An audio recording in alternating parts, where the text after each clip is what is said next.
Halo anak-anak, kali ini kita akan membahas mengenai laju reaksi. Bab ini akan membahas kinetika reaksi dan faktor-faktor yang mempengaruhinya. Adapun tujuan mempelajari bab ini, siswa dapat menjelaskan pengertian laju reaksi, menerangkan faktor-faktor yang mempengaruhi laju reaksi, menjelaskan terjadinya laju reaksi berdasarkan teori tumbukan, menjelaskan persamaan hukum laju reaksi, dan menerangkan orde reaksi.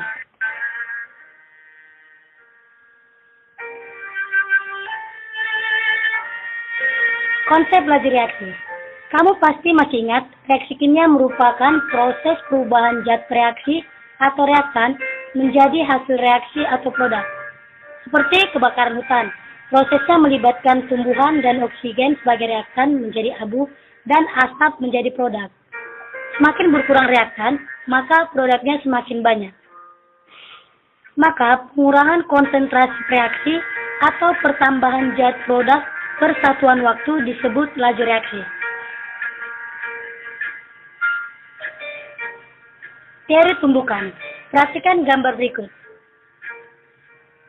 Terjadinya tumbukan efektif ditentukan oleh dua faktor, yaitu energi kinetik partikel dan arah atau orientasi partikel yang saling bertumbukan.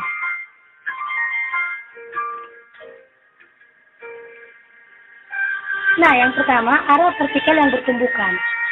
Tumbukan efektif akan terjadi jika partikel zat reaksi atau reaktan saling bertumbukan dengan arah yang tepat. Misalnya dalam industri kokas (ATC) bereaksikan dengan uap air H2O untuk memproduksi gas CO. Bisa diperhatikan reaksinya. Kemudian, arah tumbukan partikel. Yang pertama, arah tumbukan antar partikel reaksinya tepat sehingga menghasilkan tumbukan efektif dan terjadi produk reaksi CO dan H2.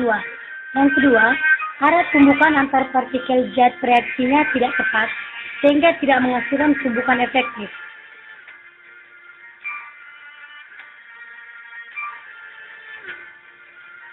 Energi kinetik partikel. Energi kinetik minimum yang dimiliki oleh partikel sehingga menghasilkan tumbukan efektif, dinamakan energi aktivasi. Kemudian faktor-faktor yang mempengaruhi laju reaksi berdasarkan teori tumbukan. Yang pertama, konsentrasi. Semakin banyak partikel zat terlarut, semakin besar peluang terjadinya tumbukan. Oleh karenanya, semakin banyak kemungkinan tumbukan efek terjadi, laju reaksi akan semakin cepat. Yang kedua, luas permukaan bidang sentuh. Semakin luas permukaan bidang sentuh, maka tumbukan akan lebih sering terjadi, sehingga laju reaksi akan semakin cepat. Yang ketiga, suhu.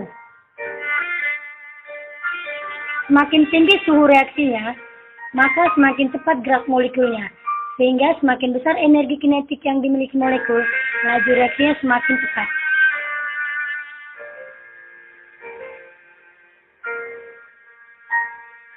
Yang keempat, katalis. Katalis hanya mampu mempercepat reaksi dan bereaksi spesifik. Zat yang dapat mempercepat reaksi, tapi ia tidak ikut bereaksi, sehingga akan diperoleh kembali pada akhir reaksi. Dan katalis hanya mampu mempercepat reaksi, hanya bereaksi satu reaksi saja.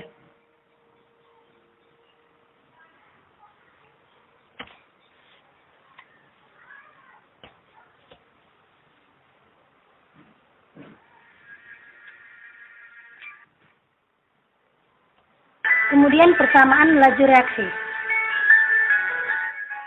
Dari reaksi Ma tambah NB menghasilkan Pc tambah Qd.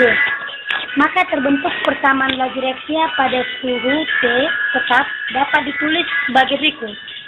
T sama dengan K kali konsentrasi A pangkat X kali konsentrasi B pangkat Y. Mana P sama dengan laju reaksi, K ketetapan laju reaksi, X orde reaksi terhadap reaksi A, dan Y orde reaksi terhadap reaksi B.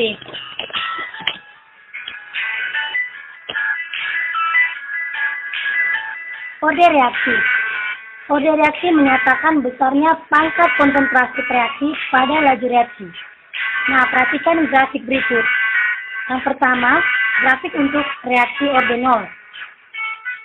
Dan yang kedua, reaksi orde 1.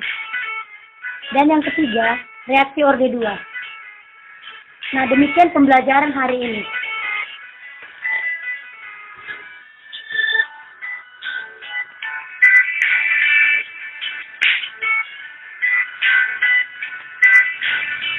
Sekian dan terima kasih.